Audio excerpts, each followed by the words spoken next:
Okay mga ka-travelers, and welcome back na naman dito sa ating channel. Panibagong topic na naman tayo ngayon mga ka-travelers.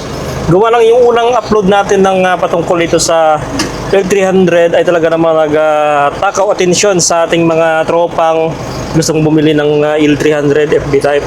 So itong ginagamit natin ngayon mga ka-travelers ay pang service lang ito, pang business at iba pang mga transaction na pang negosyo mga ka-travelers, no? So ngayon ay papakita ko sa inyo yung mga function at kagandahan sa L300 pagdating sa biyahe. At hindi lang doon mga travelers, ang disadvantage din syempre. Merong advantage at meron ding disadvantage.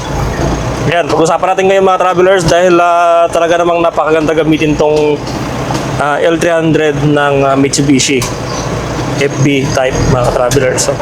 So tara, pag-usapan natin yan.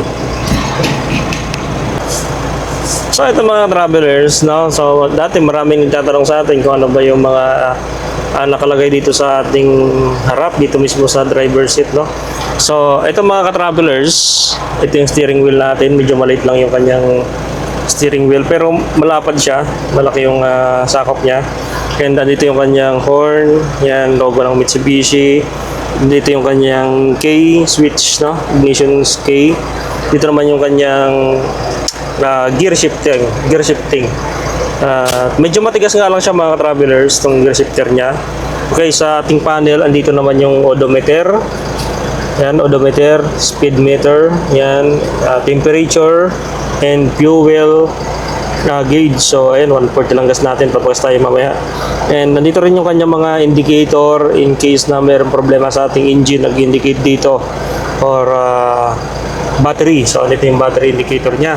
So, syempre mga ka-travelers, yan, aircon. Meron din itong aircon.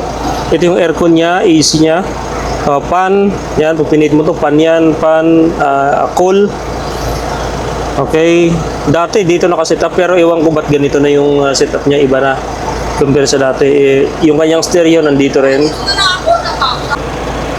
Yan, dahil nga medyo mainit ang aircon nito mga travelers, ay syempre merong fan, dalawa na yan. So may time talaga na mainit yung aircon nito. Okay, dito sa left side natin yung mga signal light, ano niya, switch, yan. Ito yung signal light sa left and taas pag sa right. Okay guys, ito yung kanyang window adjustment dito sa gilid. So i-roll mo lang siya para bumaba. Yan, manual. Same din dun sa kabila. Yan. Yung kanyang window adjustment, same din mga travelers, no. So meron din itong storage dito sa gilid. Yan, lagayan mo papiles. Yan, meron din yung lagayan ng mga bottle. So isa sa disadvantage dito, wala siyang cup holder. Yan. So maglalagay ka talaga yan pasadya mga travelers ng cup holder. Dito, ang capacity nito sa front ay 3 passenger ang pwede dito guys. So ganito ka laki itong L3. So yan, manual. Pag manual, nandito yung ating gas pedal and brake pedal. Sa kaliwa yung ating clutch pedal. Then meron din itong speaker sa gilid ng kanyang side. At naka-remote na rin itong mga travelers. Meron itong dito yung kanyang mag-open ka, lalabas ka, then meron siyang grip para bumaba. So ito kagandahan sa L3, malapad siya, malaki. So yan yung likod niya. Capacity of siguro abot yan ng 16 person, 8 mga travelers, kayang-kaya. So yung ibang L3 close yung dito, para yung aircon is solo lang dito sa harap. Pero ito open siya. Yan. So tagusan yung aircon dito. Malakas din yung aircon nito mga travelers. Mamaya punta tayo doon. Okay. So ang makina nito nasa ilalim ng ating upuan. At sige, start natin guys, no.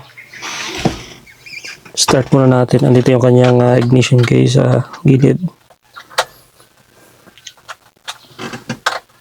Ay, sorry. Mali pala yung nakuha kong susi. So magkaiba kasi yung susi niya ito yung susi sa likod sa pintuan. Yan, magkakaiba sila ng susi. Ito yung remote natin. Ano? Yan yung remote. Ito naman yung susi sa gas tank. Ito naman yung susi sa ating starting key. Yan, ito siya. Okay, start natin guys. So pagka i-start natin itong L3, hindi naman katulad sa ibang digital na kailangan mo pa ng maraming arte-arte doon. Kailangan mo pa ng seconds bago mo si-start. So dito naman kahit pag on mo, yan, on mo muna. Then on muna pati yung mga indicator niya para mag-andar. Then next, start na natin. Wait lang ng konti pa forward. Okay, make sure naka-neutral. Start natin. Yun. So ganun kaganda ang starting ng L300 na FB. Okay, aircon natin. Ito yung pan niya.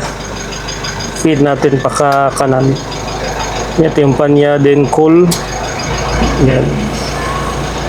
Number 2 natin. Then sa likod, adjust natin. Dito naman yung adjustment sa aircon niya sa likod. Okay.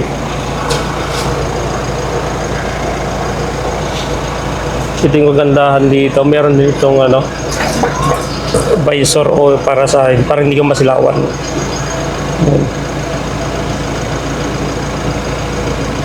So yun mga travelers, punta tayo sa likod.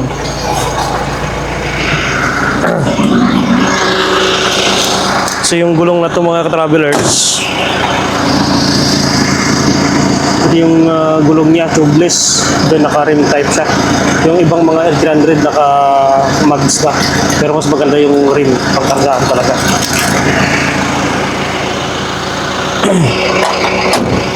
Yan, ito yung capacity. Yan, gross weight niya 2345. Yan, yung net capacity niya ay 1260. Then nakatinted siya mga travelers. Pinatinted namin para hindi makita yung karga. Okay, punta tayo sa loob. So ito mga travelers sa loob, ito yung kanyang lock.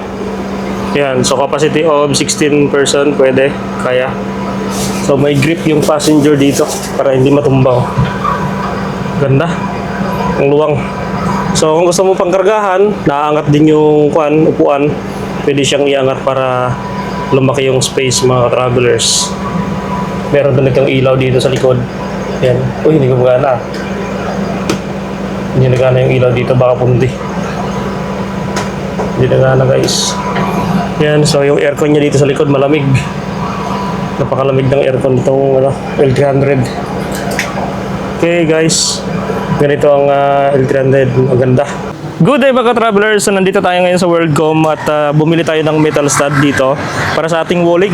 So ayan mga travelers, nakabili na tayo ngayon. So mabigat din yung dala natin. Ayan, mahaba.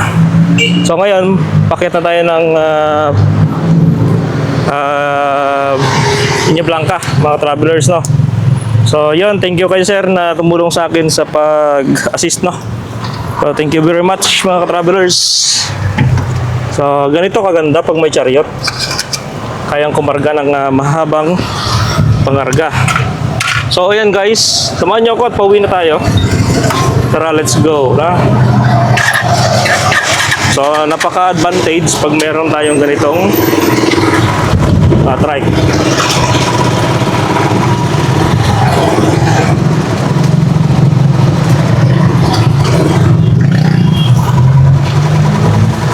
Okay guys, so thank you nga pala sa suporta ninyo sa ating channel. At thank you sa pag-subscribe ninyo mga ka-travelers, no?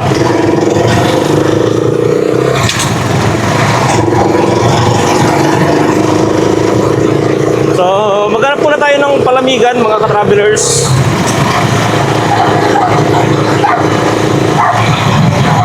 Hanap muna tayo ng buko juice siguro. Maganda buko juice para malamig.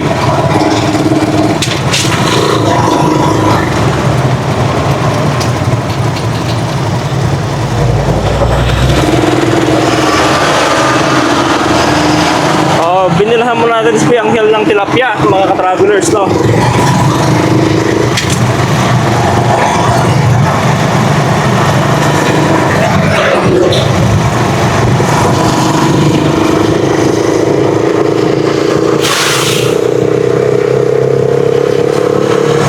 So, mga ka-travelers, nandito pala tayo ngayon sa Gusi.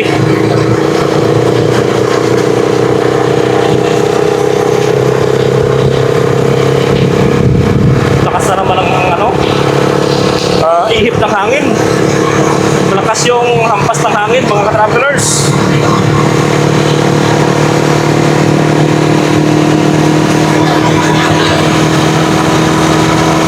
So, guys, ay very recommended talaga itong ganitong trike pagdating sa kargahan, hakutan. O, kita nyo, 10 yung haba nitong karga natin, 10 feet. Pero basic na basic lang kay chariot.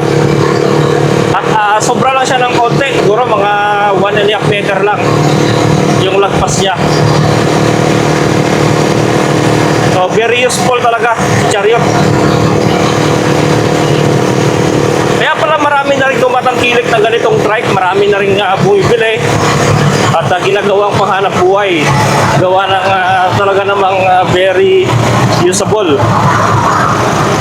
Gamit na gamit, mga ka-travelers.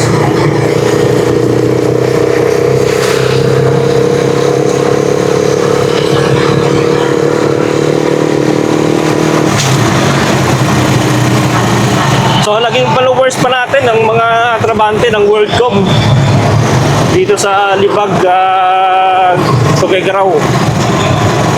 Naging followers pa natin sila. Yan, taga WorldCom sa Libag. Thank you very much sa pagkasisakit sa pagkarga nito.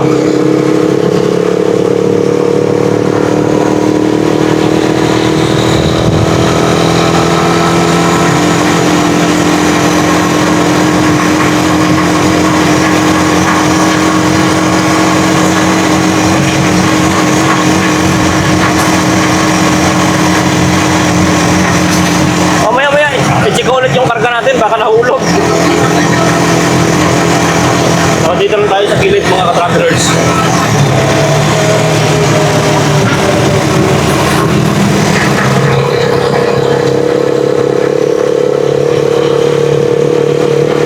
Bibili muna tayo ng yelo dito sa dito sa may highway.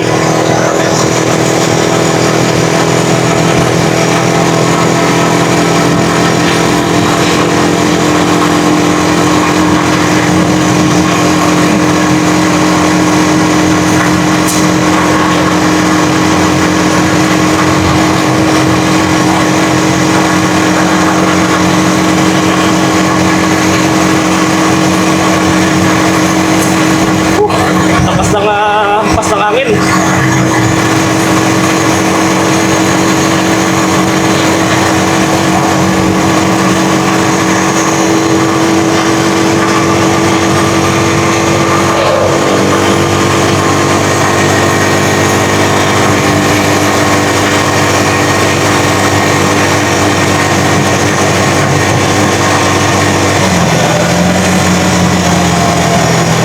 Ay, kalimutan pala natin concrete nail, guys. Bibili pala tayo ng concrete nail. Oh, nako. Daan muna tayo sa ibang hardware.